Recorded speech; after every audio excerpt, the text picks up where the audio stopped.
Bienvenidos a Terror Abismal, el lugar donde las sombras guardan secretos y las historias no siempre terminan cuando cierras los ojos.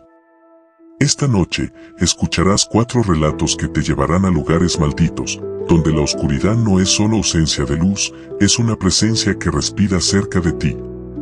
En la sombra del hospital olvidado, un explorador urbano descubre que un paciente homicida sigue acechando entre pasillos polvorientos. En el último guardián del faro de Finisterre, una leyenda marina cobra vida para reclamar a un nuevo vigía. En la mujer del internado invernal, una maestra muerta hace décadas todavía imparte lecciones que nadie sobrevive. Y en los ecos del metro fantasma, una periodista desciende a un túnel oculto donde los pasajeros nunca vuelven a la superficie. Apaga las luces, sube el volumen y quédate hasta el final, si te atreves. Porque aquí, en Terror Abismal, las historias no terminan, te siguen. La sombra del hospital olvidado. Mi nombre es Esteban Lara y lo que voy a contarles me sucedió hace 4 años, en un lugar que todavía aparece en las listas de sitios más espeluznantes del mundo, el Hospital Psiquiátrico de la Castañeda, en las afueras de Ciudad de México. Aunque el edificio original fue demolido en 1968, sus pabellones más alejados no fueron tocados y quedaron olvidados, cubiertos por maleza y polvo. Es allí donde viví la experiencia que todavía me persigue en las noches. Siempre fui curioso con los lugares abandonados. Leía sobre el sanatorio de Waverly Hills en Estados Unidos, el Hospital Bellingshausen en Alemania o el Poveglia en Italia, y pensaba, si algún día tengo la oportunidad, yo entro. Nunca imaginé que uno de esos sitios estaría tan cerca de casa. Un amigo fotógrafo, Raúl, me dijo que había logrado permiso extraoficial para entrar a las ruinas de uno de los pabellones psiquiátricos que quedaron en pie. No me preguntó si quería ir, solo me dijo la hora, medianoche, sábado. El sábado llegó con un frío inusual para esa época del año. La calle que conducía al hospital estaba completamente oscura, salvo por la luz amarillenta de un par de postes que titilaban como si estuvieran a punto de apagarse. El aire olía a humedad y a metal oxidado. A medida que nos acercábamos, las paredes altas cubiertas de enredaderas parecían más un muro de prisión que un edificio médico. Raúl iba entusiasmado, pero yo sentía un peso extraño en el pecho. Caminamos por un pasillo de cemento agrietado hasta encontrar una puerta oxidada, medio abierta. El chirrido al empujarla fue tan agudo que juraría que rebotó en todos los rincones del lugar. Adentro, el silencio era tan profundo que podía escuchar mi propia respiración. Los corredores estaban tapizados de polvo, con restos de camillas oxidadas, botellas de vidrio rotas y papeles amarillentos con nombres escritos a mano. Las paredes tenían manchas oscuras que no quería mirar de cerca. En algunas partes, los mosaicos originales todavía brillaban débilmente, pero la mayoría estaban rotos o cubiertos de moho. A unos 20 minutos de exploración, llegamos a lo que había sido una sala de terapia. Había un círculo de sillas metálicas y, en el centro, una mesa baja con correas de cuero rotas. No quise imaginar para qué la usaban. En una esquina, un viejo armario metálico estaba entreabierto, dentro, colgaban batas médicas grises, rígidas por el polvo. Fue entonces cuando escuchamos el primer sonido, pasos. Lentos, arrastrados, como si alguien llevara los pies desnudos sobre el suelo. Raúl me miró con una sonrisa nerviosa, como si quisiera convencerse de que era algún animal.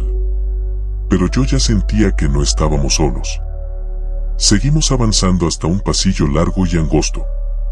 Las luces de nuestras linternas parecían tragadas por la oscuridad a pocos metros. En la pared, alguien había escrito con carbón, "No saldrás". La letra era grande, desprolija, como hecha por una mano temblorosa. Seguro algún vago lo escribió para asustar, susurró Raúl. Pero su voz temblaba. Unos pasos más adelante vimos una figura al final del pasillo. Alta, delgada, inmóvil. Parecía un hombre vestido con bata blanca, pero su cabeza estaba inclinada de una forma antinatural, como si el cuello no pudiera sostenerla. La luz de mi linterna tembló cuando apunté hacia él y la figura se desvaneció. Raúl me dijo que había sido una sombra, un reflejo. Yo no le respondí. Sentía que algo nos seguía, como si hubiera ojos escondidos en cada rincón. Entramos a la sala de registros. Cientos de carpetas apiladas en estantes oxidados, muchas con fotografías en blanco y negro de pacientes. Rostros tristes, otros deformados por cicatrices o miradas vacías. Tomé uno de los expedientes, paciente 43, Ignacio Salvatierra. En la foto, un hombre calvo con mirada penetrante y una cicatriz en la mejilla izquierda. Las notas decían que había sido internado en 1946 por conducta violenta y tendencias homicidas y que había asesinado a 3 internos antes de desaparecer misteriosamente durante un traslado. Nadie lo había encontrado jamás. En ese momento, un golpe seco resonó en el pasillo. Raúl y yo corrimos hacia la salida, pero al llegar al pasillo largo, la temperatura bajó de golpe. El aire se volvió tan helado que podía ver mi propio aliento. Frente a nosotros, la figura volvió a aparecer. Esta vez, más cerca. Vi su rostro con claridad, era el mismo hombre de la foto, Ignacio Salvatierra, pero su piel estaba pálida como cera y sus ojos eran 2 pozos negros. En su mano derecha llevaba algo que parecía una vieja navaja quirúrgica oxidada. No se movía como una persona normal, cada paso era un espasmo, un salto hacia adelante, y cada vez que parpadeábamos parecía estar más cerca. Sentí un terror tan intenso que me paralizó. Raúl gritó, y ese grito pareció despertar algo en la sombra, comenzó a avanzar más rápido. No recuerdo exactamente cómo corrimos, pero en un momento perdí de vista a Raúl. Lo llamé varias veces, mi voz rebotando en las paredes como un eco ahogado. Llegué a la puerta por donde habíamos entrado, y estaba cerrada. Golpeé con fuerza, pero algo desde dentro la empujaba para mantenerla sellada. Detrás de mí, escuché la respiración agitada de Salvatierra. Giré y lo vi a menos de 2 metros. Sonreía, mostrando unos dientes amarillentos y desiguales. Cuando levantó la navaja, una ráfaga de aire helado me golpeó y, de pronto, todo se volvió negro. Desperté en el exterior, recostado en el suelo, con la puerta abierta frente a mí. No había rastro de Raúl. La policía nunca lo encontró. Dijeron que seguramente se había perdido en los pasillos y caído en algún hueco del edificio, pero yo sé que no. En los registros antiguos, un vigilante dejó escrito que los que se cruzan con Salvatierra se convierten en parte del hospital y nadie vuelve a verlos afuera. Hoy, cada vez que paso cerca del terreno, veo una sombra en la ventana del 3er piso. Alta, delgada, con la cabeza inclinada. Y a veces creo escuchar pasos arrastrándose detrás de mí, incluso en plena luz del día. Nunca volví a entrar. Pero siento que algún día, Salvatierra va a encontrar la manera de salir, y vendrá por mí. El último guardián del faro de Finisterre. Me llamo Adrián Velasco y lo que voy a contar sucedió en el año 2019, en la costa noroeste de Galicia, España. Allí, en un acantilado azotado por el viento y el mar, se levanta el faro de Finisterre, famoso por ser considerado en la antigüedad el fin del mundo conocido. Aunque el faro actual sigue funcionando, hay uno más antiguo, construido en 1853, que fue abandonado después de una serie de accidentes y muertes inexplicables. Nadie se acerca a ese faro viejo, ni siquiera los pescadores más supersticiosos. Yo no creía en leyendas, así que cuando un amigo periodista, Mateo, me pidió acompañarlo a grabar un reportaje nocturno sobre el faro abandonado, acepté sin pensarlo. Llegamos poco antes de la medianoche, en pleno invierno. El viento cortaba la piel y el rugido de las olas chocando contra las rocas se mezclaba con un olor a sal y algo más, un hedor húmedo y agrio que no venía del mar. El camino hasta el faro era una vereda estrecha de piedras sueltas. A nuestra izquierda, el acantilado caía más de 100 metros hasta el océano, a la derecha, una colina cubierta de arbustos secos. La silueta del faro viejo se recortaba contra el cielo nublado, como un dedo oscuro apuntando al vacío. Al llegar, la puerta estaba apenas encajada. Era de madera hinchada por la humedad, cubierta de clavos oxidados. Al empujarla, el chirrido se confundió con el lamento del viento. Dentro, el aire estaba tan frío que se formaba vapor al respirar. Las paredes, cubiertas de manchas de salitre, tenían ganchos vacíos y viejas lámparas de aceite ennegrecidas. Subimos al primer piso, que servía como vivienda del farero. Había una mesa de roble partida, una cama de hierro sin colchón y un armario con la puerta rota. En una esquina, una caja metálica contenía varios cuadernos, todos cubiertos de polvo y moho. Abrí uno, eran los diarios del último guardián, Hernán Calvo, fechados en 1897. En las últimas páginas, la letra se volvía nerviosa, desprolija. La voz vuelve a llamarme desde las rocas. Dice que debo quedarme para siempre. Que si me voy, vendrá por mí y por todos. Mateo, emocionado, me dijo que esa era la leyenda que los pescadores contaban, que Hernán nunca abandonó el faro, que se arrojó desde lo alto para unirse a algo que vivía en las profundidades del mar. Mientras revisábamos los diarios, escuchamos un golpe metálico en el piso superior, donde estaba la linterna del faro. Mateo pensó que el viento movía alguna pieza suelta, así que subimos la escalera en espiral. Cada paso resonaba hueco, como si el metal estuviera viejo y a punto de ceder. Cuando llegamos arriba, el viento era tan fuerte que la estructura crujía. La gran lámpara estaba rota y sus fragmentos cubrían el suelo. Fue entonces cuando lo vimos, al otro lado del cristal, una figura alta, cubierta por un impermeable negro desgarrado. Su rostro estaba oculto por una capucha, pero lo que más me heló fue que no se movía con el viento. Estaba rígido, mirándonos directamente. Mateo encendió la cámara, pero en ese momento la figura dio un paso y atravesó el cristal como si no existiera barrera. El aire se volvió más frío y sentí que mis músculos se endurecían. La capucha cayó hacia atrás, el rostro estaba hinchado, pálido, con piel cuarteada por el agua salada y ojos completamente negros. Reconocí el retrato de Hernán Calvo que había visto en uno de los diarios, pero deformado, como si llevara más de un siglo bajo el mar. No habló, pero su voz retumbó en mi cabeza. Nadie se va sin relevar al guardián. Mateo gritó y trató de bajar corriendo, pero la puerta de la escalera se cerró de golpe. Yo sentí que el suelo se inclinaba, como si todo el faro se moviera con la marea. El rostro de Hernán estaba a pocos centímetros del mío, y un olor a algas podridas me revolvía el estómago. Mateo intentó empujarlo, pero sus manos lo atravesaron como si fuera humo denso y frío. Entonces, la figura se giró hacia él y, en un parpadeo, ambos desaparecieron. Solo quedé yo, de rodillas, con el corazón latiendo como un martillo. Bajé tambaleando, y al salir, la noche estaba extrañamente silenciosa. No había viento, no había oleaje, solo un mar liso y negro. Al día siguiente, denuncié la desaparición de Mateo, pero nadie me creyó. Dijeron que probablemente resbaló y cayó al mar. Volví una semana después, de día. El faro seguía cerrado, pero en la ventana más alta, detrás del cristal roto, juraría haber visto la silueta de dos hombres, uno alto con impermeable negro, y otro, más joven, con la misma chaqueta que llevaba Mateo. Desde entonces, cada noche de tormenta, alguien me llama por mi nombre en sueños. Es la misma voz grave, húmeda y profunda.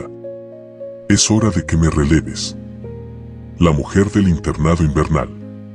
Me llamo Camila Torres y, aunque siempre fui escéptica con lo paranormal, lo que viví hace 2 inviernos en el sur de Chile me cambió para siempre. En la región de los ríos, cerca de Valdivia, se levanta lo que queda del internado San Gabriel. Un enorme edificio de madera oscura construido en 1912 por misioneros alemanes para albergar a niños de zonas rurales.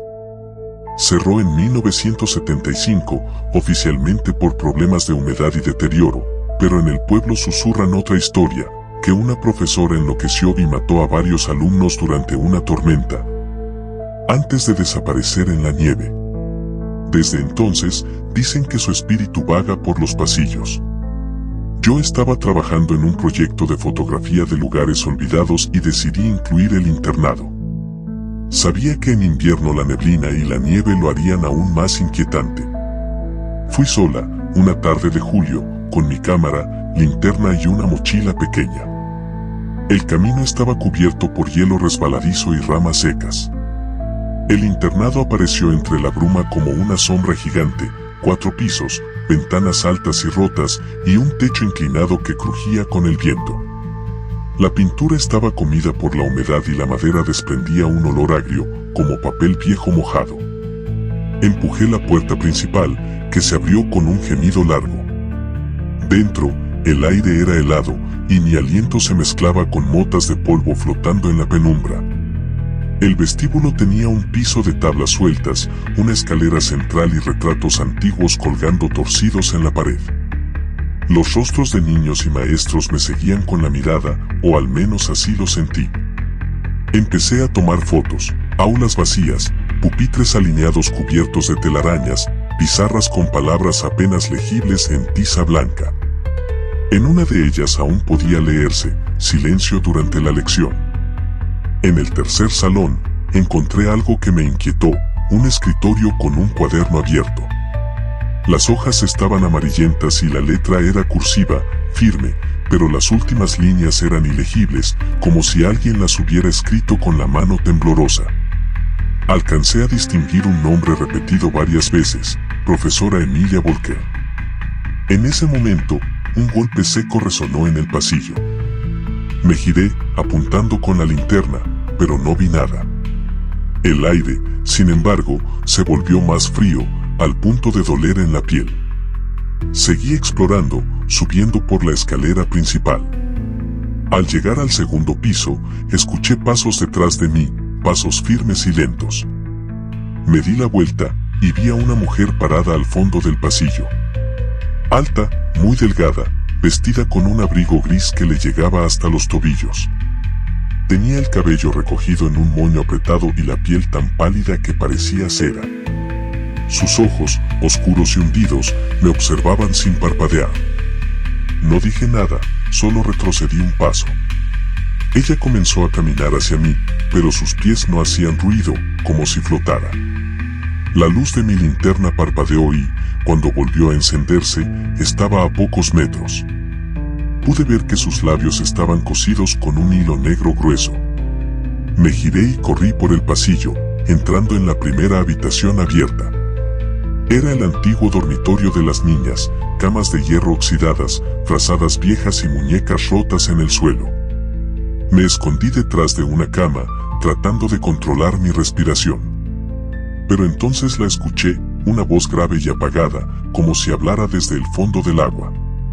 No interrumpas la lección. Sentí un frío en la nuca y, al girar, ella estaba agachada frente a mí, mirándome de cerca. Sus manos huesudas me sujetaron con fuerza y vi que llevaba un puntero de madera astillado. Intentó alzarlo sobre mí, pero algo en mi instinto me hizo empujarla con todas mis fuerzas. Se golpeó contra una cama y desapareció en un parpadeo, como disolviéndose en humo negro. Corrí sin mirar atrás, bajando las escaleras y saliendo al vestíbulo. La puerta principal estaba cerrada con una cadena oxidada que no estaba cuando entré. La golpeé, grité, pero la cadena no cedía. Entonces escuché pasos bajando lentamente la escalera. No quise voltear, pero sentí su presencia detrás de mí, cada vez más cerca. En un impulso desesperado, tomé mi cámara y la lancé contra una de las ventanas. El vidrio se rompió y me arrastré por el marco, cayendo en la nieve helada del exterior. Corrí sin detenerme hasta llegar al auto. Cuando miré hacia atrás, ella estaba en la ventana, mirándome. Sonreía, y el hilo negro de sus labios estaba roto. Esa noche, revisando las fotos, encontré algo que me heló más que cualquier otra cosa. En cada imagen que tomé dentro del internado, en algún rincón, reflejo o sombra, estaba ella. Siempre mirándome. Nunca volví, pero hace unas semanas recibí un paquete sin remitente. Dentro había una foto mía, tomada desde atrás, mientras editaba mis imágenes en la computadora. Y, en la esquina de la foto, una mano huesuda apoyada en mi hombro. Los ecos del metro fantasma. Me llamo Lucía Herrera y lo que voy a contar ocurrió en Madrid, España, en 2021. Trabajaba como estudiante de periodismo en prácticas para un medio digital y me asignaron un reportaje sobre lugares olvidados bajo la ciudad. Entre túneles, refugios de la guerra civil y estaciones cerradas, me encontré con la leyenda de Chamberí, una estación de metro inaugurada en 1919 y clausurada en 1966. Oficialmente, fue convertida en museo, pero algunos trabajadores del metro me hablaron de un ramal mucho más antiguo, oculto detrás de un muro, que nunca fue abierto al público y que conecta con zonas fuera del mapa. Un exoperario, don Ernesto, aceptó llevarme de noche, cuando las líneas estaban cerradas. Si oyes pasos detrás de ti, no mires, me advirtió en tono serio. Pensé que solo quería asustarme. Bajamos por un acceso de mantenimiento, un estrecho pasillo de hormigón húmedo, con olor a aceite y polvo viejo. El aire era denso, y las paredes, cubiertas de azulejos blancos agrietados, reflejaban la luz amarillenta de nuestras linternas. Tras 15 minutos de caminar por túneles sin señalización, llegamos a un muro cubierto de óxido y moho. Ernesto sacó una barra de hierro y golpeó una sección, sonó hueco. Con un par de golpes más, parte del muro cedió, revelando un pasillo más estrecho y oscuro, con rieles cubiertos de escombros. Entramos. El silencio allí dentro era tan absoluto que podía escuchar mi propio pulso en los oídos. Caminamos hasta que llegamos a un andén estrecho, con bancos de madera podridos y carteles publicitarios de los años 50, amarillentos y deshechos por la humedad. Un reloj de péndulo detenido marcaba las 23:17. Ernesto me dijo que debía revisar sola un vagón antiguo que estaba al final de la vía. El tren era un modelo de principios de siglo, pintura verde descascarada, ventanas rotas y puertas medio abiertas. Subí y el olor a hierro oxidado me golpeó de inmediato. Asientos de cuero rasgado, polvo acumulado en centímetros y, en el suelo, un zapato infantil de charol cubierto de telarañas. Iba a tomar fotos cuando escuché algo, pasos arrastrados, pero no desde afuera, sino dentro del vagón.